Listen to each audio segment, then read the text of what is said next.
한때 작은 마을에 행복 논쟁이라는 독특한 대회가 열렸던 적이 있습니다. 이 대회는 제레미 벤담의 공리주의 이론에 비롯되어 마을 사람들에게 큰 관심을 끌었습니다.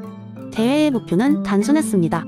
마을에서 가장 큰 행복을 가장 많은 사람에게 가져다주는 방법을 찾는 것이었습니다. 대회에는 마을 사람들 전원이 참여하여 각자의 아이디어를 제시했습니다. 첫 번째로 발표한 사람은 마을의 제빵사 줄리아였습니다. 그녀는 행복한 빵 나눔이라는 제안을 했습니다. 그녀의 계획은 마을에 있는 모든 밀가루를 사용해 모든 주민들에게 무료로 빵을 제공하는 것이었습니다. 줄리아는 말했다. 빵은 가장 기본적인 양식이죠. 배고픈 사람은 아무도 행복할 수 없으니 빵으로 배를 채우고 모두가 행복해질 겁니다. 사람들은 박수를 보냈습니다. 줄리아의 제안은 매력적이었지만 마을이 밀가루가 금방 동이 날 것을 우려하는 목소리도 있었습니다. 다음은 마을의 은행가 토마스의 차례였습니다.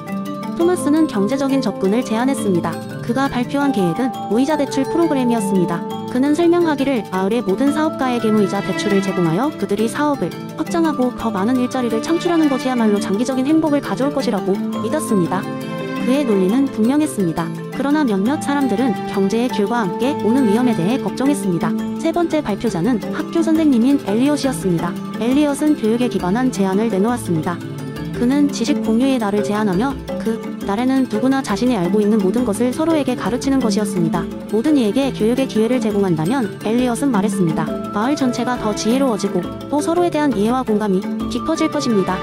그의 제안은 이상적이었고 사람들은 고개를 끄덕이며 크게 동의했습니다. 마지막으로 마을의 의사인 사라는 다른 관점에서 접근했습니다. 그녀는 공공건강 증진 운동을 제안했습니다. 모든 주민들에게 무료 건강검진을 제공하고 건강을 유지하는 데 필요한 의학적 자문을 무료로 제공하겠다는 것이었습니다. 건강은 모든 행복의 기반입니다. 사라는 자신있게 말했습니다. 모두가 건강하면 다른 무엇도 가능합니다.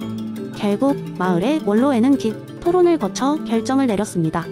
각 제안은 모두 훌륭했지만 진정으로 공리주의의 원칙에 맞는 제안을 찾고자 했습니다. 그래서 그들은 각 제안의 요소를 조금씩 통합하기로 했습니다. 이를 통해 마을은 매주 행복주간을 개최하기로 했습니다. 월요일에는 줄리아의 빵이 전시되고 수요일에는 토마스의 경제 강의가 열리며 금요일에는 엘리엇의 지식 공유 세션이 이루어지는 것이었습니다. 물론 사라의 건강검진은 매일 제공되었습니다. 이 접근 방식은 마을의 모든 사람에게 학생이든 상인이든 건강을 중요하게 생각하는 사람이든 간의 최대의 행복을 가져다 주었습니다. 이렇게 그들은 벤담이 말한 최대 다수의 최대 행복을 실현함으로써 대회의 목적을 성공적으로 달성했습니다. 이는 마을 사람들에게 공리주의의 원칙이 단지 이론이 아닌 실생활에 적용될 수 있는 훌륭한 가이드라인이 될 수 있음을 상기시켰습니다. 그렇게 마을의 행복은 지속되었고 이 이야기는 두고두고 전해져 내려갔다고 합니다. 두 번째 이야기 어느 평화로운 마을에 휴미라는 이름의 철학자가 살고 있었습니다. 그는 마을 사람들에게 항상 인과관계에 대한 회의적인 시각을 설명하며 그들의 고정관념을 흔들어 놓는 것으로 유명했습니다. 여느 때와 다름없이 휴은 작은 야외 강연을 하기로 결심했습니다. 마을 사람들은 그를 둘러싸고 호기심에 가득 찬 눈으로 이야기를 듣기 시작했습니다. 여러분, 우리는 이 세상이 원인과 결과로 가득 차 있다고 생각합니다. 하지만 정말 그런가요? 예를 들어 내일 해가 뜰 거라고 확신하시나요? 휴미 질문을 던지자 사람들은 웃으며 당연하다고 생각했습니다. 하지만 휴은 설명을 이어갔습니다. 물론 여러분은 매일 해가 떠오르는 걸 보셨습니다.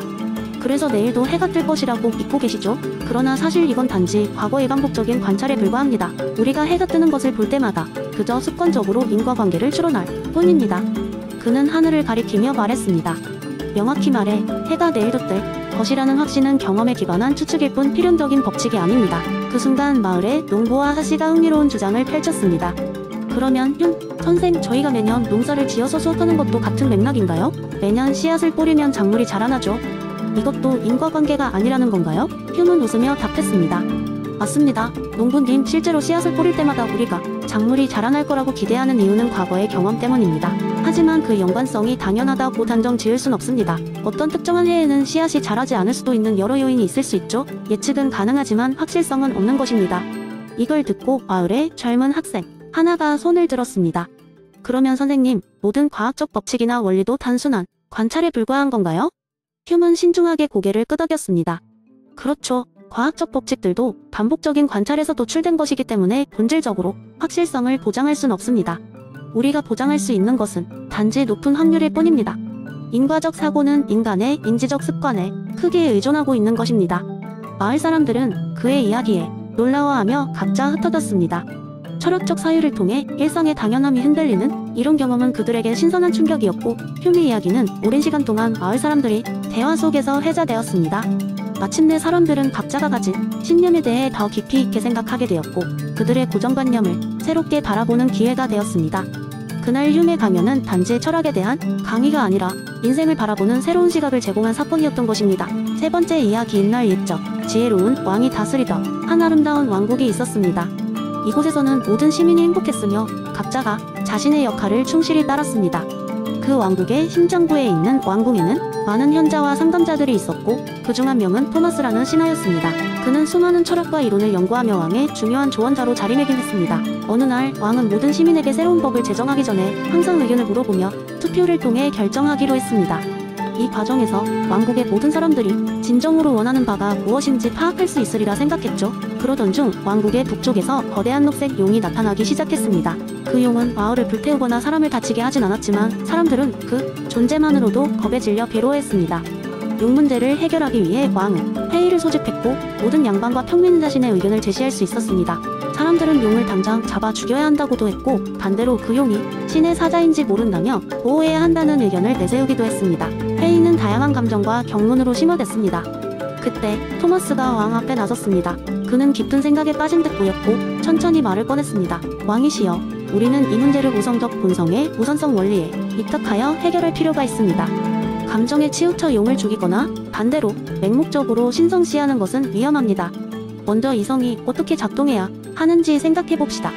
토마스의 제안은 이러했습니다. 먼저 용의 행동 패턴을 철저히 관찰하는 것입니다. 그동안 용이 파괴적이지 않고 자연 가까이에서만 머물렀다는 것을 확인했습니다. 그리고 그 용이 어떻게 왕국에 나타났는지, 왜 이곳에 오게 되었는지를 연구하기 위해 왕국 의학자들이 동원되었습니다. 철저한 조사와 연구 끝에 용은 멀리 떨어진 이웃 왕국에서 살 곳을 잃고 떠돌다 온 사실이 밝혀졌습니다.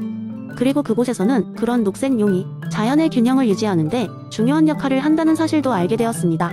결국 왕국 사람들은 용과 공존하는 방법을 찾기로 결정했습니다. 토마스의 이론을 통해 문제를 해결한 덕분에 사람들은 용과의 조화를 이룰 수 있었고, 그 과정에서 우성의 중요성을 깨달았습니다.